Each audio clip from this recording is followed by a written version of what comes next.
Baik, Assalamualaikum warahmatullahi wabarakatuh. Pertama-tama kita panjatkan puji dan syukur atas kehadiran Allah SWT sehingga kita dapat berkumpul dalam ruangan ini dalam rangka acara seminar ujian proposal dalam keadaan sehat walafiat. Baiklah, yang pertama ada Bapak Dr. Suhel SEMSI sebagai dosen pembimbing saya, dan ada Bapak Dr.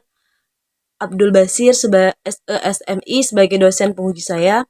Baiklah, sebelum acara ini kita mulai, izinkan saya memperkenalkan diri saya terlebih dahulu. Perkenalkan, nama saya Suci Dewinta dengan NIM 0102 1182 126038.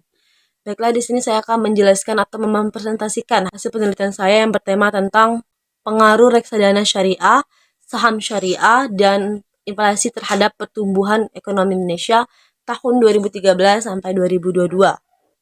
Nah, adapun latar belakang dari penelitian saya sendiri, yang pertama ada setiap negara memiliki keinginan dalam menciptakan dan mewujudkan kesejahteraan bagi masyarakatnya. Salah satu kesejahteraan bagi masyarakat Indonesia ialah pertumbuhannya perekonomian yang baik. Indonesia sebagai negara yang berkembang setiap tahunnya selalu berupaya agar pertumbuhan ekonomi selalu mengalami kenaikan secara signifikan. Selanjutnya, nilai PDB atau produk domestik bruto menjadi indikasi dalam pengukuran tingkat pertumbuhan ekonomi Indonesia. Definisi dari PDB yakni produk yang dihasilkan dengan jumlah keseluruhan pengeluaran dengan pendapatan selama kurun waktu tertentu. Nah, adapun nilai-nilai PDB dalam negara tersebut tinggi karena PDB mempresentasikan tingkat perekonomian suatu negara. Baiklah, adapun perumusan masalah dari penelitian saya. Yang pertama adalah bagaimana pengaruh reksadana dan syariah terhadap pertumbuhan ekonomi Indonesia dari tahun 2013 hingga 2022. Selanjutnya, adapun bagaimana pengaruh inflasi terhadap pertumbuhan ekonomi Indonesia dari tahun 2013 hingga 2022. Nah, adapun tujuan penelitian yang saya teliti, yang pertama ada mengidentifikasikan sejauh mana reksadana syariah dan saham syariah berkontribusi terhadap pertumbuhan ekonomi Indonesia selama periode 2013 hingga 2022. Yang kedua, menganalisis dampak inflasi terhadap pertumbuhan ekonomi Indonesia dalam konteks ekonomi syariah serta menentukan apakah inflasi memiliki pengaruh yang signifikan selama periode tersebut. Selanjutnya, ada pun landasan teori yang mendukung. Yang pertama ada pengaruh reksadana syariah terhadap pertumbuhan ekonomi Indonesia. Yang dimaksud pengaruh reksadana syariah terhadap pertumbuhan ekonomi Indonesia adalah bagian dari lembaga keuangan syariah yang memiliki peran penting peningkatan pasar modal syariah, yakni reksadana syariah, yang disebabkan reksadana syariah membawa beberapa kelebihan, yakni mengembangkan pasar modal, menjaga keseimbangan dan stabilitas perekonomian, serta menguntungkan bagi pihak investor. Adanya reksadana syariah dalam pasar modal syariah dapat membangun kapasitas yang sanggup melengkapi sektor ekonomi, sehingga pertumbuhan ekonomi di suatu negara akan meningkat. Dan yang kedua ada pengaruh saham syariah terhadap pertumbuhan ekonomi Indonesia. Yang dimaksud di sini, saham merupakan bagian penting dari ekonomi modern karena memberikan perusahaan akses modal untuk pertumbuhan dan inovasi. Investor dapat memperoleh keuntungan dari investasi saham melalui kenaikan harga saham dan pembayaran dividen. Meskipun saham memiliki resiko, investasi jangka panjang dalam saham telah menjadi strategis umum untuk mencapai tujuan keuangan jangka panjang. Saham syariah adalah saham dari perusahaan yang beroperasi sesuai dengan prinsip-prinsip syariah. Nah, adapun yang ketiga, pengaruh inflasi terhadap pertumbuhan ekonomi Indonesia. Yang dimaksud di sini, inflasi merupakan faktor di dalam perekonomian, juga memiliki sisi positif bagi pertumbuhan ekonomi.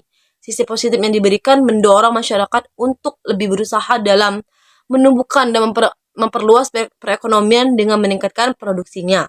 Sehingga perekonomian negara menjadi seimbang dengan tingkat pengangguran menurun. Namun, inflasi juga menjadi salah satu faktor negatif di dalam perekonomian. Dan yang keempat, pengaruh reksadana syariah, saham syariah, dan inflasi terhadap pertumbuhan ekonomi. Pertumbuhan perekonomian nasional dipengaruhi dengan signifikan oleh inflasi saham, reksadana syariah secara simulatif positif. Selain itu, hasil riset juga pertumbuhan ekonomi Indonesia dipengaruhi dengan signifikan oleh sukuk saham, reksadana syariah secara simulatat positif. Baiklah, selanjutnya saya akan menjelaskan tentang metode penelitian yang saya gunakan. Yang pertama ada jenis dan sumber data. Jenis metode pendekatan dalam riset mengimplementasikan metode kuantitatif. Alasan yang saya gunakan pendekatan kuantitatif sebab jenis penelitian ini menciptakan temuan-temuan baru yang dicapai melalui prosedur-prosedur secara statistik.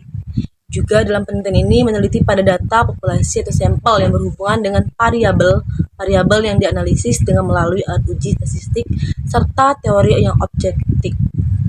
Nah, yang kedua ada populasi dan sampel penelitian. Populasi dalam penelitian ini menggunakan data inflasi dan pertumbuhan perekonomian, inflasi periode 2013 hingga 2022 yang diperoleh dari data BPS dan OJK.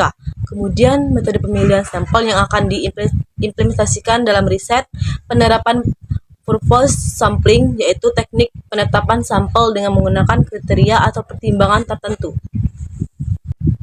Dan yang ketiga ada metode analisis data. Yang pertama ada hasil uji normalitas. Metode penganalisaan data mengimplementasikan uji regresi linear berganda, tetapi sebelumnya terlebih dahulu melakukan pengujian absorpsi klasik, dan untuk memudahkan dalam pengujian data digunakan SPPS. Metode pengujian ini ditetapkan untuk menganalisis tingkat pertumbuhan perekonomian di Indonesia dipengaruhi oleh inflasi, saham, dan reksadana syariah.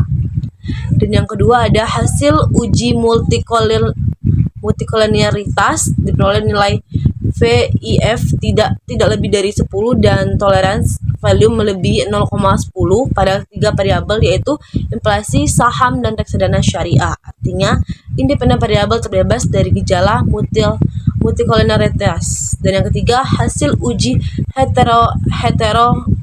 heterokedaritas yang diperoleh nilai signifikan melebihi pada tingkat variabel yakni inflasi, saham, reksadana syariah. Artinya independen variabel terbebas dari gejala heterodasitas.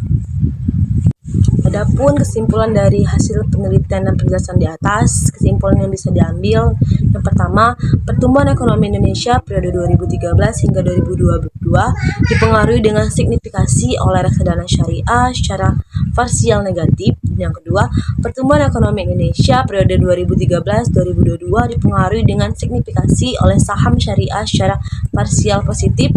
Dan yang ketiga, pertumbuhan ekonomi Indonesia periode 2013 hingga 2022 dipengaruhi dengan tidak signifikasi oleh inflasi secara parsial negatif. Dan yang keempat, pertumbuhan ekonomi Indonesia periode 2013 hingga 2022 dipengaruhi dengan signifikasi oleh inflasi, saham, dan reksadana syariah secara simultan dan positif. Baik, sekian presentasi seperti saya. Apabila ada salah kata, kepada Allah Subhanahu wa ta'ala saya akhiri. Wassalamualaikum warahmatullahi wabarakatuh.